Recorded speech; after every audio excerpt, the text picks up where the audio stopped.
My name is Anna. It is Christmas evening. I am at home, preparing dinner. The house looks beautiful. Small lights shine on the walls.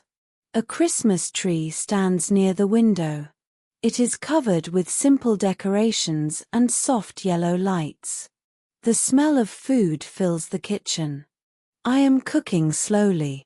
I set the table with care. Plates are clean. Glasses are ready. Everything looks perfect. Almost perfect. I stop for a moment and look at the dining table. There are 4 chairs. But only 3 plates. 1 chair is empty. I stand there quietly. I do not move. My hands feel cold. My heart feels heavy. That chair has been empty for a long time, but on Christmas, it feels more noticeable. Christmas is a time for family. People laugh. People talk. People sit together. But tonight, something is missing in our home. I hear my mother in the other room. She is arranging the gifts. She does not say anything. She avoids looking at the table. My brother checks his phone and pretends everything is normal. I take a deep breath. The lights are bright. The food is ready. The house is warm. But my heart feels quiet and sad. Christmas is here. And once again, there is an empty chair at our table. That empty chair belonged to my father. He used to sit there every Christmas. He always arrived early. He helped my mother in the kitchen. He told small jokes that were not very funny, but we laughed anyway. He loved Christmas more than anyone in our family. But he is not here anymore. He passed away 2 years ago. No one says his name tonight. My mother walks past the table and looks away from the empty chair. Her face is calm, but her eyes look tired. She keeps herself busy, fixing things that do not need fixing.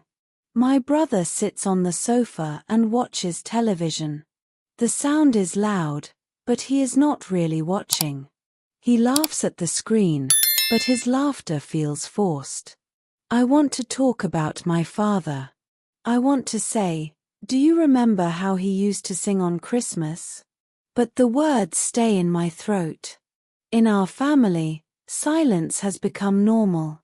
We think talking about him will bring pain. So we avoid it.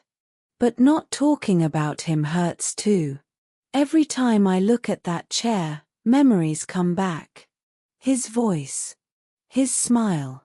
His warm hands. I feel his absence more strongly tonight than on any other day. Christmas makes missing people feel closer. The chair is empty. But the memories are full. And my heart feels heavy with everything we are not saying.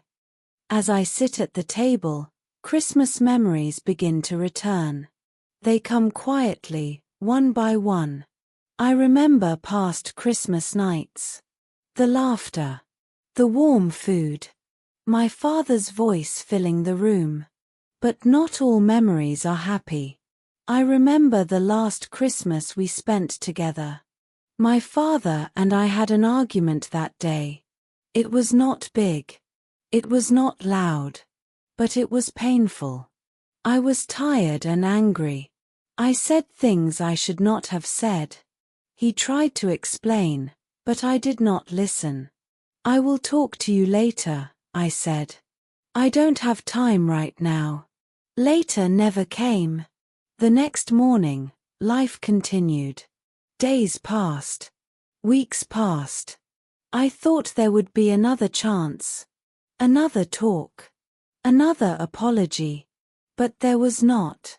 Now, as I look at the empty chair, those words come back to me. They feel heavier than before. I wish I could change them. I wish I could take them back. My mother brings food to the table. She places it carefully. Her hands shake a little.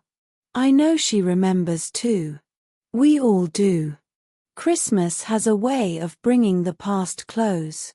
It reminds us of love, but also of regret. Some words were never fixed. Some feelings were never shared. And tonight, sitting in this warm room, I feel the cold weight of everything left unsaid. The empty chair is not just empty. It is full of memories. And full of regret. After dinner, I go to my room. I feel heavy inside. I open a small drawer near my bed. I am not looking for anything special. I just want to be alone for a moment. Then I see it. An old envelope.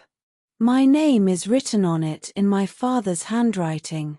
My hands begin to shake. I sit on the bed and hold the letter for a long time. I never opened it before. I remember now. He gave it to me 1 week before he passed away. "Read it when you have time," he said. I never did. Slowly, I open the envelope. The letter is short. The words are simple. "My dear Anna, I know we don't always agree. I know I make mistakes. But please remember this. I am always proud of you. I love you more than words can say. No matter what happens, you are my greatest joy." Tears fall onto the paper. I cannot stop them. He was not angry with me. He was not holding pain. He was holding love. I press the letter to my chest. My heart feels tight, but warm at the same time. For the first time tonight, the empty chair feels different. It is still empty. But now, it feels filled with love.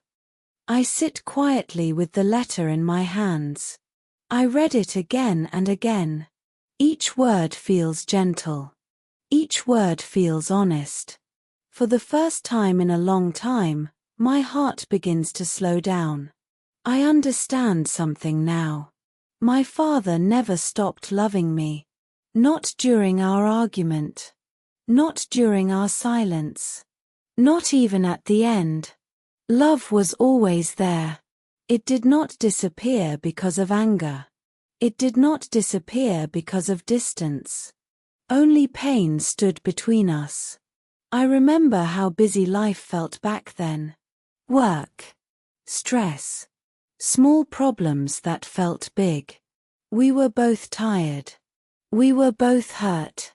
And instead of talking, we stayed silent. I thought silence would protect us. But silence only created more pain. My father tried to reach me. Through that letter.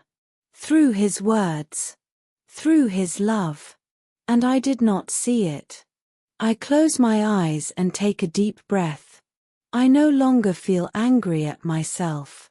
I feel sad, but also calm. Because now I know the truth. Love does not disappear easily.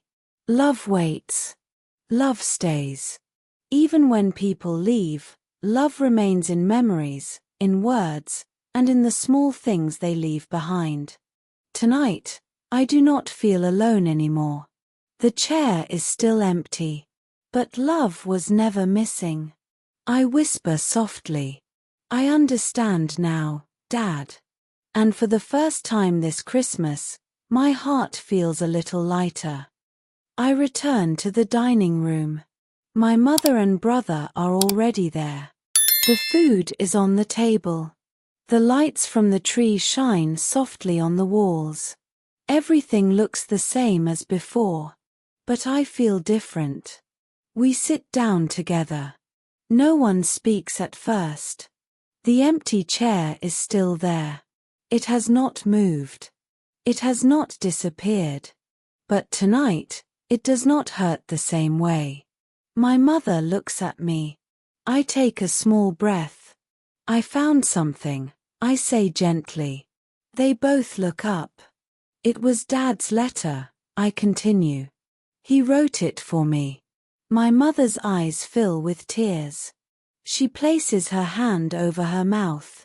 My brother lowers his head and listens quietly. He was proud of us, I say. He loved us very much.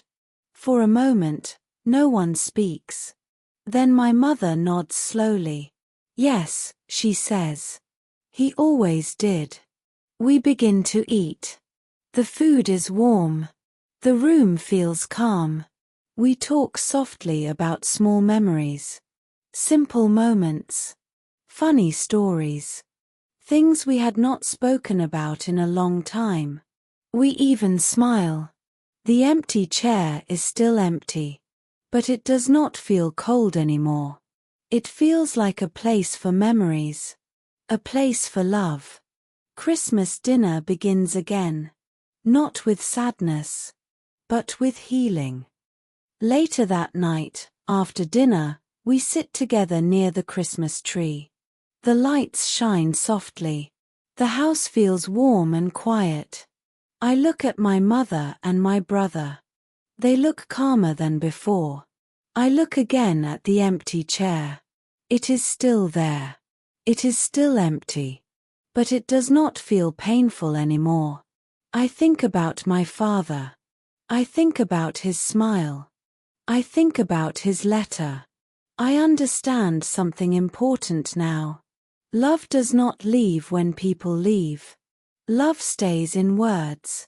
Love stays in memories. Love stays in our hearts. Christmas is not only about gifts. It is not only about food. It is about being together. It is about remembering love. I hold my mother's hand. She squeezes mine gently. My brother smiles at us. For the first time in a long time, we feel close again. The empty chair is still part of our table. It reminds us of love. It reminds us of family. I take a deep breath and smile softly. Christmas did not take something from us tonight. It gave us something. It gave us peace. It gave us understanding. And it gave us love. I look at the chair one last time and whisper in my heart. Some chairs look empty. But love still sits there. And on this Christmas night, I know we are not alone anymore. Have you ever missed someone deeply during Christmas? What helps you remember them with peace?